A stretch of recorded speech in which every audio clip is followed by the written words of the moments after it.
LAC के ऊपर चीन और भारत का ये हालिया गतिरोध एक चिंता का विषय है। हम सब ने देखा है पिछले कुछ दिनों में चीन ने बिना किसी प्रोवोकेशन के एलएसी के साथ अपने मिलिट्री डिप्लॉयमेंट शुरुआत कर दी है। मोर्चे भी खोदे हैं, काफ़ी पैमाने पर टैंक्स और मैकेनाइज्ड इन्फेंट्री को भी उसने तैनात किया है। और ये एक अलग सा कोई पहल नहीं है।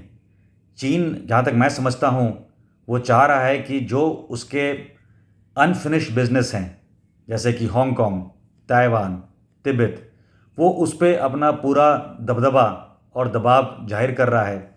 और क्योंकि ये एलएसी भारत के साथ है, इस पे भी काफ़ी सेनाओं के बीच में टेंशन कुछ दिनों में हुई है।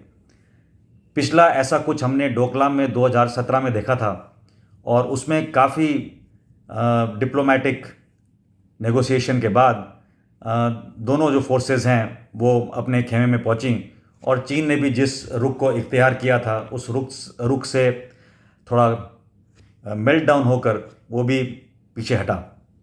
बट ये थोड़ा अलग है। ये थोड़ा अलग इसलिए है क्योंकि जो ये कोविड का माहौल हुआ और उसके बाद जो चीन को शंका है कि उसके बरखिलाफ़ कुछ कार्रवाई ये जो नेशंस हैं वो करेंगे, चाहे वो WHO के थ्रू करें, चाहे वो WTO के थ्रू करें, चाहे वो UN के थ्रू करें, उससे कुछ बौखलाहट में, बट मैं समझता हूँ कि बौखलाहट में भी काफ़ी स्ट्रेटजिक डिज़ाइन के साथ चीन ने ये पहल की है। और ये पहल इस बार समर्स के शुरुआत में ही है। तो चीन के पास पूरा टाइम है इस समर्स में, इस गर्मियों के मौसम में तकरीबन सर्दियों तक, इस पूरे माहौल में अपना पूरा फोर्सेस का बिल्डअप करना, अपने आले दस्ते लाना।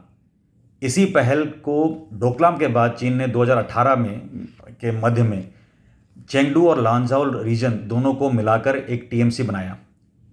एंड उस TMC में जो टिबेटन रीजन है उसमें एक बहुत ही आले दर्जे का कमांड स्थापित किया, और साथ ही पूरा अपना जो असला है युद्ध वाला वो उधर डिप्लॉय करना शुरू किया।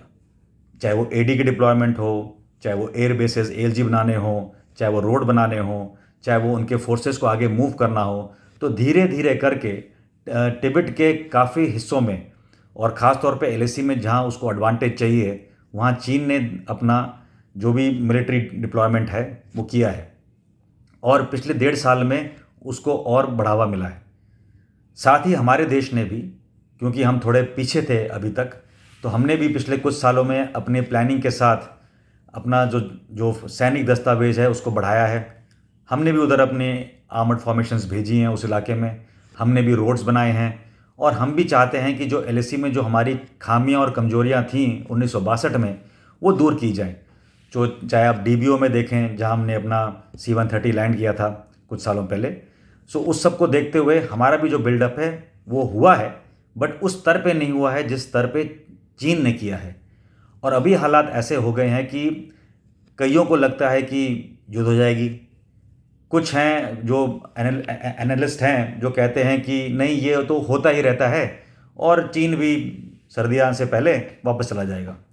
मुझे नहीं लगता कि अभी ऐसा कुछ होने वाला है। अगर आप चीन का पूरा आर्थिक और मिलिट्री डिज़ाइन देखें तो एक ग्रैंड स्ट्रेटजी के तहत, एंड ये मुहिम उनकी इस सेंचुरी में, जब हम ढले थे 21वीं सदी में, उस टाइम शुरू हुई है।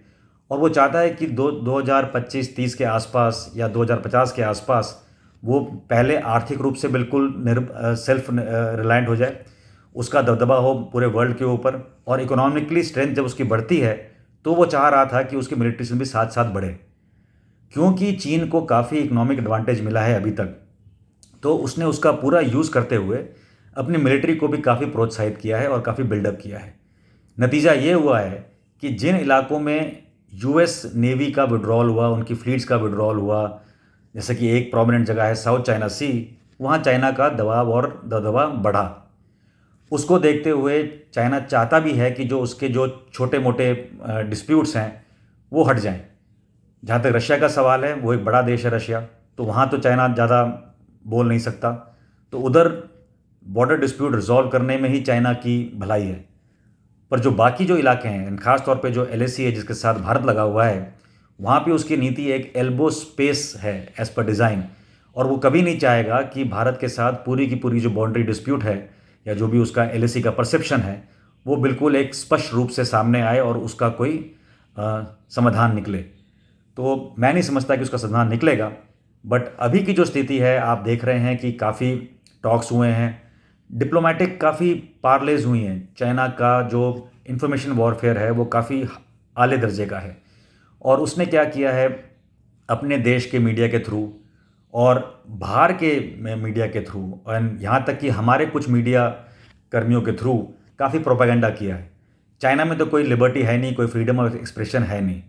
तो चाइना में कोई स्टेट टीवी के अलावा या स्टेट साइट्स के अलावा वेबसाइट भी सारी ब्लॉक्ड हैं बाहर के काफ़ी एप्लीकेशंस ब्लॉक्ड हैं जो पूरे संसार में अवेलेबल है, बट चाइना में अवेलेबल नहीं है। सो वो चाहते हैं कि उनके जो नागरिक हैं वही सुने जो कि चाइना का जो गवर्नमेंट है वो उनको सुनाना और समझाना चाहता है। सो मोटिवेशन लेवल हाई है। उनके आर्मी को खाली इतना ही पता है कि आपने किस इलाके तक जाना है, कहाँ तक पेट्रोलिंग करना है, वो उनको सारे ऑर्डर्स मिलते हैं ऊपर से और वो उतना करते हैं। वो ऑर्डर पूरा करने के लिए अगर वो आए और कहीं मुठभेड़ हो जाए तो वो एक अलग बात है। ज़्यादातर हमने ये भी सुना है कि वो आके कभी कभी उनके सोल्जर जो हैं वो बोलते हैं कि मिन्नत करते हैं कि आप कृपा करके हमको वहाँ तक जाने दीजिए, हमको ऐसा हुक्म है, हम वहाँ पे पेट्रोलिंग करके वापस चले जाएंगे। तो काफ़ी अलग टाइप का थोड़ा मिजाज भी है मिलिट्रीली उस LAC के ऊपर।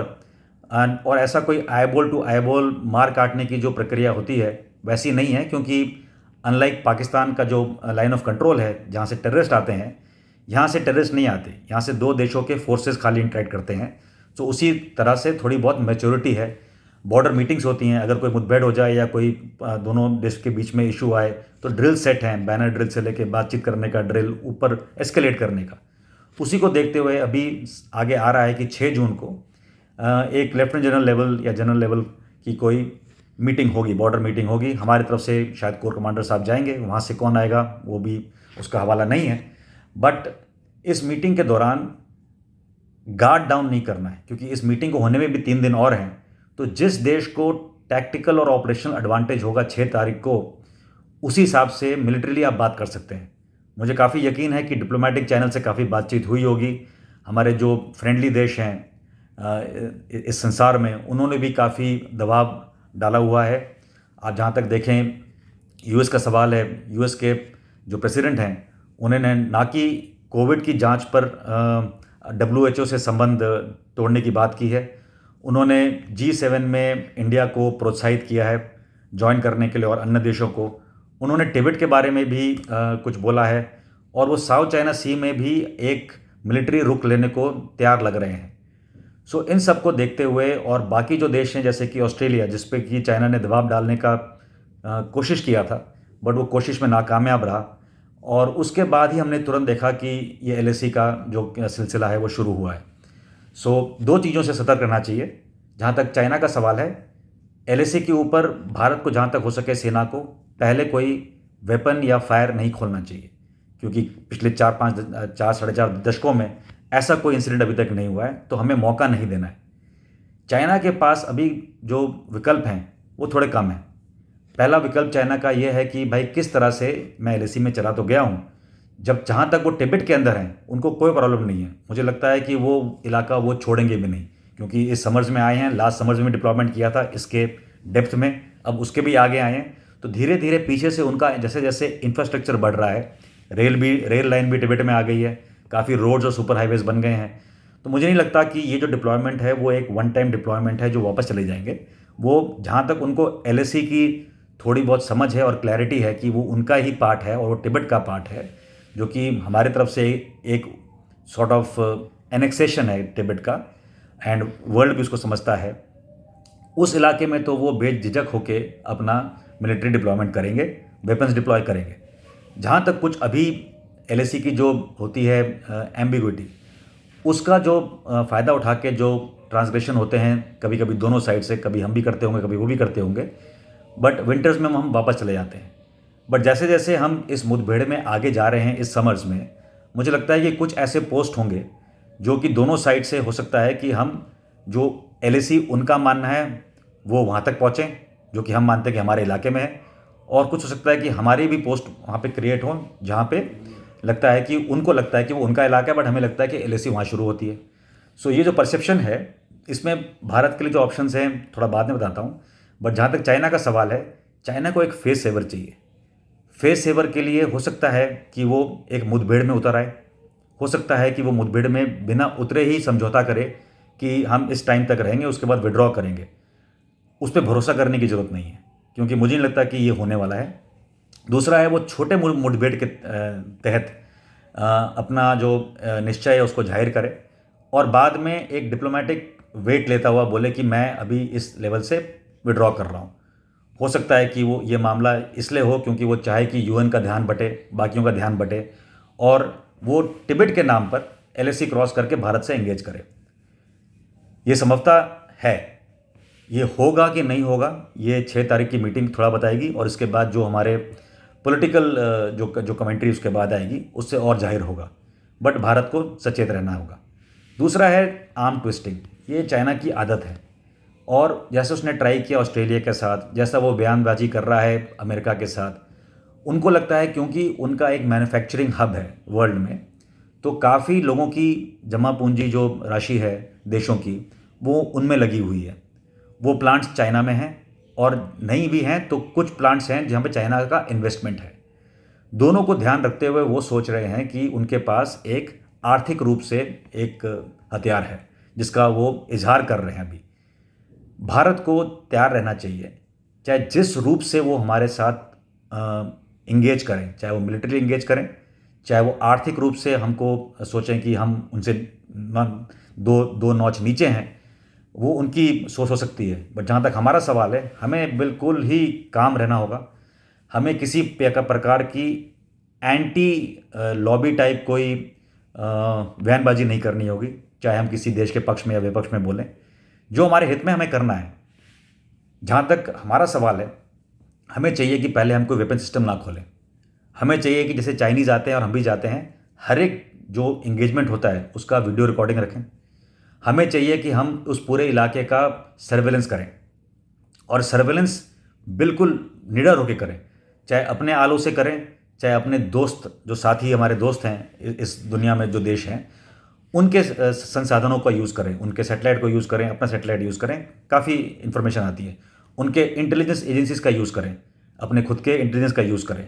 और मुझे लगता है कि इस हिसाब से हमारा जो बैटल पिक्चर है अभी एलएसी पे, वो थोड़ा और क्लियर होगा, और हमें मालूम पड़ेगा कि किस टाइप का डिप्लॉयमेंट हो रहा है, किस टाइप का प्रोडक्शन उनकी इंडस्ट्री से हो रहा है, कैसा मूवमेंट हो रहा है उनके डेप्थ लोकेशन से उनके फॉरवर्ड लोकेशन तक। ये सब की जानकारी आनी ज़रूरी है, और इसके लिए चाहे सिविल रुख से आए, चाहे किसी और देश के रुख से हमारे पास इंफॉर्मेशन आए, वो हमको लेनी चाहिए।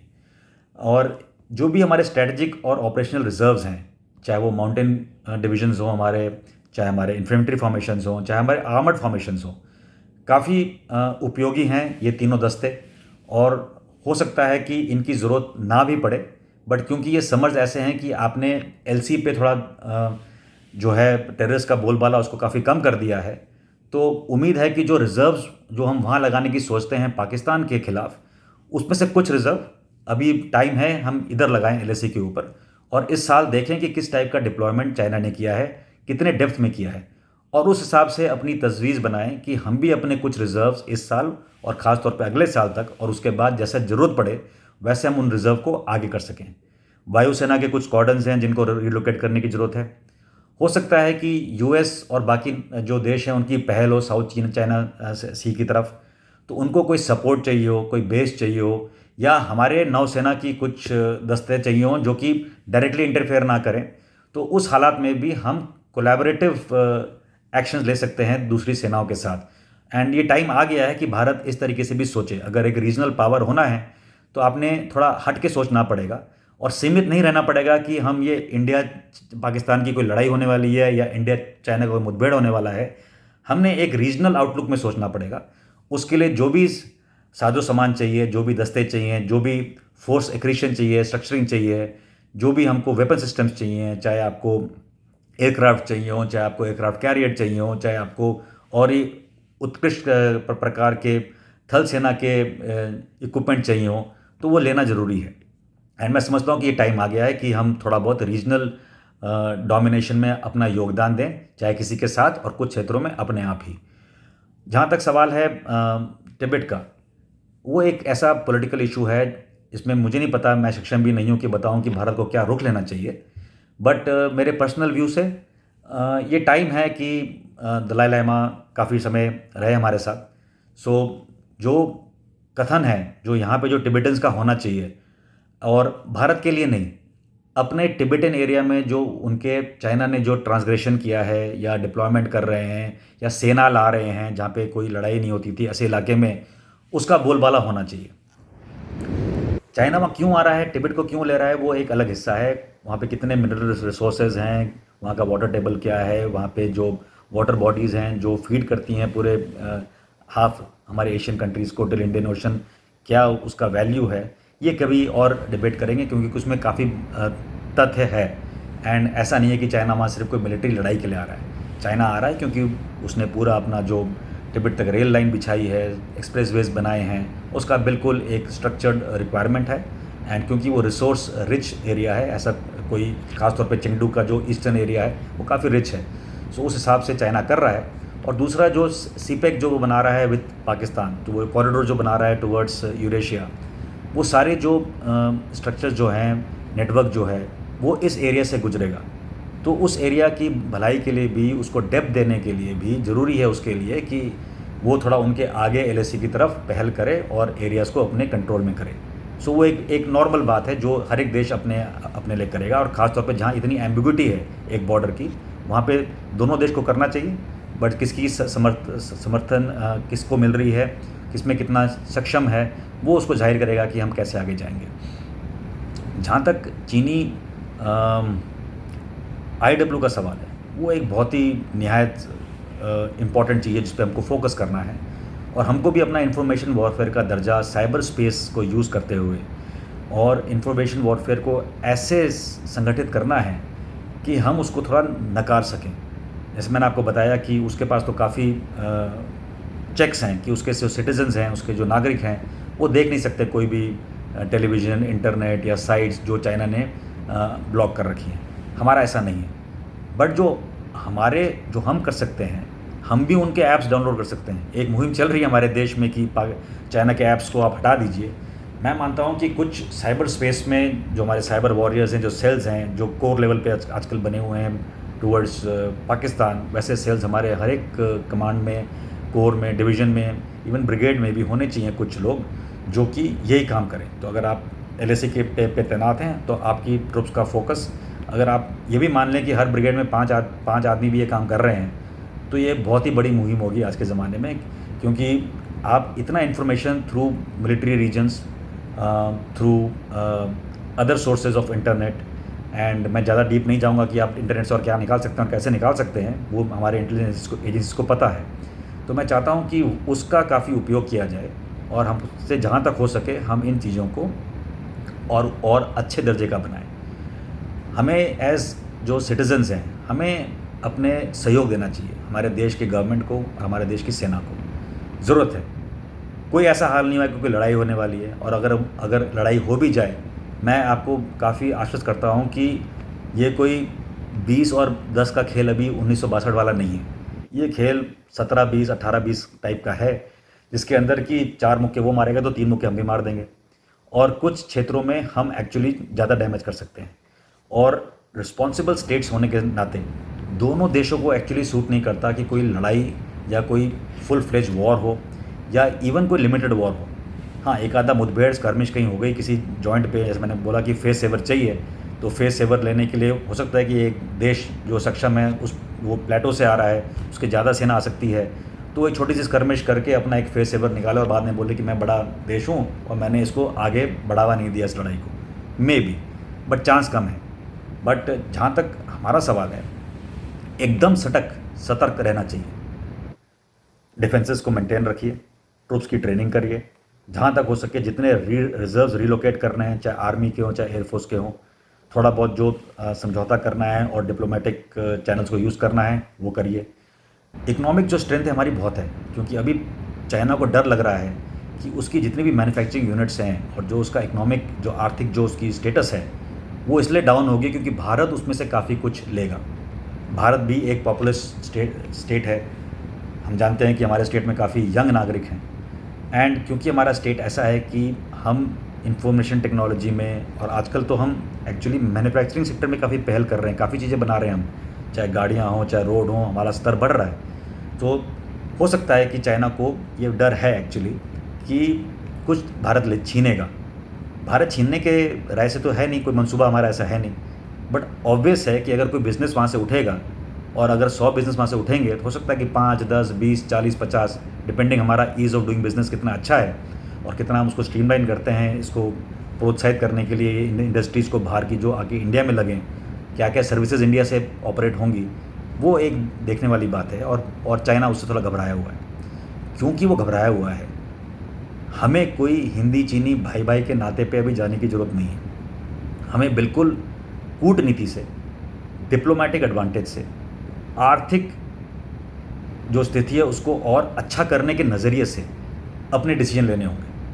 चाहे हम कोई पॉलिटिकल जियोपॉलिटिकल अलाइनमेंट करें, चाहे हम किसी सेना के साथ कोई एक्सरसाइज करें या उस सेना को सपोर्ट दें जो कि चाइना का जो मिलिट्री जो एम्बिशन है उसको थोड़ा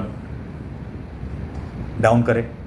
तो जो भी हम कर सकते हैं जो हमारे हित में है हमें करना होगा और हमें इस मानसिक लड़ाई को पहले जीतना होगा। क्योंकि मानसिक तौर पे अगर आप समझते हैं कि आप किसी देश को हरा सकते हैं तो वो एक मिलिट्री लड़ाई नहीं है, वो एक लड़ाई है डिप्लोमेसी की, वो लड़ाई है इकोनॉमी की, वो लड़ाई है जियोपॉलिटिक्स की और वो लड़ाई है सिटीज़न टू सिटीज़न जो आपका जो तजुर्बा है उसमें और माहिरता लाने की। सो मैं समझता हूँ कि अगले एक डेढ़ वर्ष में जैसे जैसे हमारी आर्थिक स्थिति बढ़ेगी और मुझे थोड़ा सा हंच है कि हमारे देश की आर्थिक स्थिति चाइना से पहले रिवाइव होगी, क्योंकि जो ये वुहान की जो इन्वेस्टिगेशन है ये चाइना को काफ़ी आर्थिक रूप से नष्ट करेगी। ये एक स्वाभाविक बात है, चाहे यूरोपियन नेशंस हो, चाहे यूएस हो, चाहे यूके हो, चाहे ऑस्ट्रेलिया हो, चाहे अफ्रीकन नेशंस हो, जिनमें से कुछ नेशंस को तो चाइना तकरीबन खरीद चुका है अपने पैसे के दबदबे से पिछले कुछ दशकों में। बट उन सब नेशंस को अगर हम मिला के देखें तो चाइना के अगेंस्ट काफ़ी वॉइसेस हैं अभी और हमने कोई अलग से वॉइस क्रिएट नहीं करनी है। हमने खाली जो संगठन जो बने हुए हैं देशों के, चाहे यूएन हो, चाहे WTO हो, चाहे WHO, उसमें एक ज़िम्मेदार देश का रुख अदा करना है हमने। और हमने जो वहाँ पे जो डिसीजन लेने हैं वो एक मैच्योर डिसीजन लेने हैं, उसका रैशनल देना है। रैशनल ये नहीं है कि हमने आपसे काम छीनना है, रैशनल ये है कि आपने हमें काम देना है तो हम उसको लेने को तैयार हैं, चाहे वो कोई भी देश हमको दे रहा हो। तो हम कोई चाइना से कोई बैर नहीं ले रहे, हम अपने आर्थिक स्थिति को इम्प्रूव करने के लिए अगर अपने में क्षमता लाएंगे और बिज़नेस को खींचेंगे वो हमारे हित में। वो अगर प्री कोविड भी हम करते तो हमारा एडवांटेज है, वो हम पोस्ट कोविड भी करेंगे तो हमारा एडवांटेज है। सो इसमें कोई घबराने की कोई बात नहीं है। और कभी ना सोचें एज नागरिक कि ऐसी कोई बात हो रही है LAC पे कि हमारा देश हमको कुछ बता नहीं रहा, नेता कुछ नहीं बोल रहे, मिलिट्री कुछ नहीं बोल रही, ऐसा कुछ नहीं हो रहा। अगर छोटी बहुत मुठभेड़ होंगी आपको मालूम पड़ ही जाएगा। और देश सक्षम है क्योंकि सोल्जर बहुत ही अच्छे क्वालिटी के हैं, सोल्जर्स एकदम मोटिवेटेड हैं।